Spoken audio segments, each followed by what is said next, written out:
Good morning. This is the ISF video series on the global movement of seed during this COVID-19 crisis. And today I sit down with Csaba Gaspar, and the program manager of the OECD seed schemes.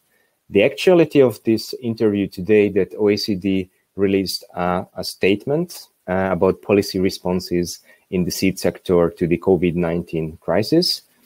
And this is a really beautiful statement which are highlighting the importance of the seed sector in the agricultural value chain and in food security, and also the problems that a kind of undisrupted trade could cause to this value chain. So it's really highlights the fact that the seed sector and the private seed sector and also the seed trade has a global role to maintain the food security.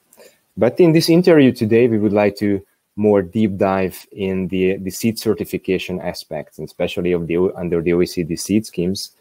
We know that OECD seed scheme released the survey to their members, to the national designated authorities, and during and from this survey, there are some key learnings were gathered. So, first of all, Csaba, my first question would be that what is the overall status? What shape the seed certification system is in today in these difficult times?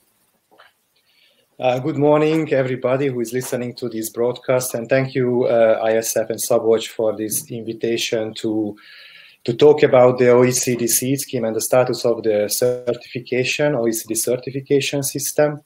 The good news is what I can tell you, that despite of the challenges related to the necessary restrictions on the movement and transport put in place by the governments, the national designated authorities are still currently managing to carry out the certification, critical certification processes. Although some of the activities, I have to say, are slowed down or reduced, but the seed lots are still getting certified. So I think this is a good news for the seed industry. At the moment, our national designated authorities are implementing the OECD seed scheme within the current regulatory framework, according to the rules and regulations, so business as usual, but they apply our rules a little bit more flexible way than in a normal time. So that's what the seed industry should understand, that you may see some delays in certain activities, and some of the tasks of the NDAs are not implemented at the moment. I will talk about this a little bit more detailed later.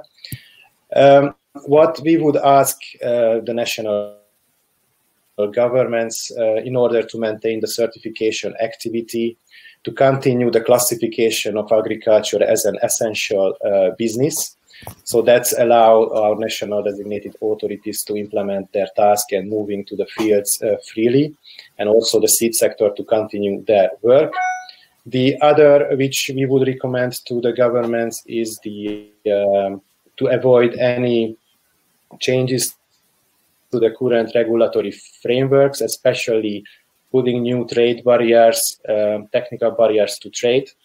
That would be very bad, because with the reduced numbers and reduced capacity of the national designated authorities, it would be really difficult to adapt to new regulatory requirements.